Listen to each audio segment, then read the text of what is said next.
Arrête de nous embêter.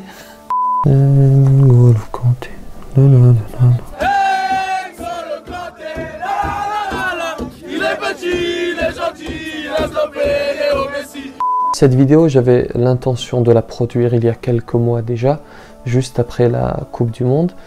Alors je vous avoue que je ne suis pas trop le foot, mais lorsqu'il y a un événement comme celui-ci, je regarde quelques matchs.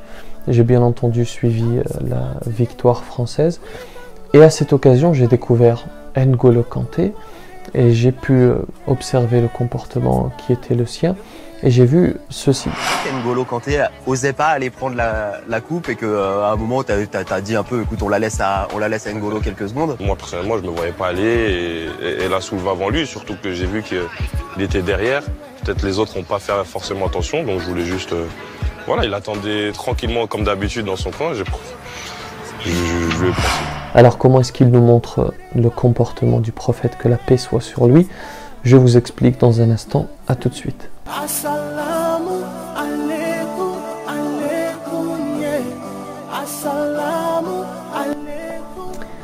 Bismillahirrahmanirrahim, assalamu alaikum wa rahmatullahi wa barakatuh. Il est des êtres humains qui, naturellement, inspirent le respect. C'est le cas de ce jeune homme, N'Golo Kanté. Non pas pour ce qu'il a, non pas pour ce qu'il possède, mais pour ce qu'il est.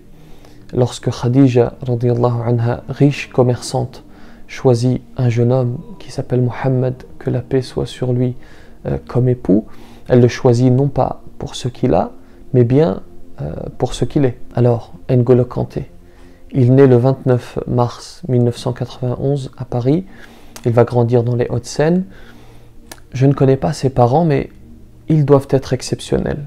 Parce que l'on dit, on reconnaît l'arbre à ses fruits. Et l'on perçoit bien chez N'Golo Kanté l'éducation qu'il a dû recevoir. Et d'après la parole prophétique, un parent ne peut rien léguer de meilleur à son enfant qu'une bonne éducation. Et cette parole est excellemment illustrée par le comportement de ce grand joueur. D'abord, il joue en PH avec Suresnes, en CFA2 avec Boulogne. Alors vous m'excusez, je ne maîtrise pas tous les termes. Ensuite avec Caen en Ligue 2 puis en Ligue 1. Et ensuite il est transféré en Angleterre. Il va jouer avec Leicester. Et ensuite avec Chelsea, son club actuel. Il illustre bien par son parcours son prénom, N'Golo. Il a expliqué lui-même que ses parents lui avaient donné ce prénom en référence à un roi au Mali qui avait commencé de tout en bas et puis qui avait gravi les échelons jusqu'à arriver à la tête d'un royaume. Alors comment nous montre-t-il le comportement du prophète, que la paix soit sur lui? D'abord, vous avez certainement toutes et tous vu cette image. Lorsqu'il rate son train, il se rend dans la mosquée la plus proche. Évidemment, il est reconnu dans la mosquée et il va être invité très simplement à dîner et il accepte cette invitation. Eh bien, sachez que le prophète, que la paix soit sur lui, répondait à toutes les invitations, quel que soit le rang de la personne qui l'invitait. Il dit par exemple, que la paix soit sur lui, si l'on m'invitait à un pied d'agneau ou à son bras, je répondrais à l'invitation, et si on me les offrait, je les accepterais. La modestie dont fait preuve N'Golo Kanté est étonnante. Pourquoi? Parce que lorsque l'on fait partie des grands de ce monde, lorsque tous les regards se tournent vers nous, lorsque l'on gagne bien sa vie, il est bien difficile de rester modeste. Le prophète, que la paix soit sur lui, envoyé de Dieu, à qui l'on a tout proposé, argent, pouvoir, etc., ébahissé par sa modestie. Et l'on a un certain nombre de témoignages à ce propos. Vous avez son épouse, par exemple, Aïcha radiyallahu anha, qui dit « Il était au service de sa famille. Il raccommodait lui-même ses vêtements. Il faisait le ménage, il faisait la cuisine.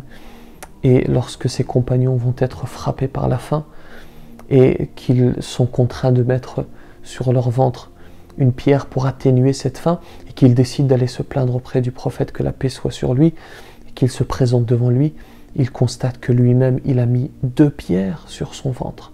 Il se rabaisse à leur niveau, et en réalité, il s'élève. Lorsqu'un homme vient à sa rencontre pour la première fois, et qu'il tremble, qu'il commence à trembler parce qu'il est devant cette grande personnalité qui est Mohammed, que la paix soit sur lui, eh bien le prophète lui dit « Pas d'inquiétude, ne t'inquiète pas, je suis le fils d'une femme qui mangeait de la viande asséchée à la Mecque. Voyez-vous, il se rabaisse mais il s'élève en réalité de la même manière lorsqu'N'Golo Kanté fait preuve de modestie, lorsqu'il se rabaisse, en réalité il s'élève parce que le prophète, que la paix soit sur lui, dit « Celui qui fait preuve de modestie par amour de Dieu, pour l'amour du Créateur, eh bien le Créateur va l'élever. » Ce qui frappe également chez lui, c'est la puissance de son sourire.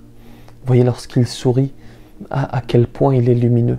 Et en réalité, il nous montre encore une fois le chemin tracé par le prophète, que la paix soit sur lui. Vous avez Abdullah ibn Harith qui témoigne et qui dit « Je n'ai jamais vu une personne qui sourit autant que le prophète, que la paix soit sur lui. » Vous avez Jabir ibn Abdullah qui dit « Depuis ma conversion, le prophète n'a jamais refusé de me recevoir et il ne m'a jamais regardé sans sourire. » Pas besoin de grands discours. Un simple sourire amène l'apaisement, la joie dans le cœur de ton prochain. Et c'est ce qu'il dégage, cet homme. C'est ce que dégage N'Golo Kanté, l'apaisement, la joie, n'est-ce pas? Voilà un modèle pour nos enfants. C'est un cas particulier, certes, parce que tous les footballeurs n'ont pas ce comportement et tous les footballeurs ne sont pas des modèles. Alors je vais expliciter, je ne suis pas de ceux qui s'opposent au football et je ne suis pas de ceux qui diabolisent les footballeurs. Simplement, je constate que beaucoup de nos jeunes sont obnubilés par les footballeurs et pensent que la réussite passe forcément par le football, que la réussite se résume au football, à être un grand joueur, alors que ce n'est pas le cas. Et malheureusement, beaucoup de footballeurs ne sont pas des modèles. Alors certes, ils ont un beau jeu, ils sont performants, etc. Mais parfois, ils n'ont pas le comportement qu'il faut avoir. N'Golo Kanté, en tout cas, c'est un modèle. Cher N'Golo, on te souhaite toutes et tous le meilleur pour l'avenir, que tu poursuives ce chemin et que tu continues à montrer le comportement du prophète, que la paix soit sur lui, que le Créateur te préserve, que la paix soit sur vous. Assalamu alaikum, alaikum, yeah. Assalamu alaikum.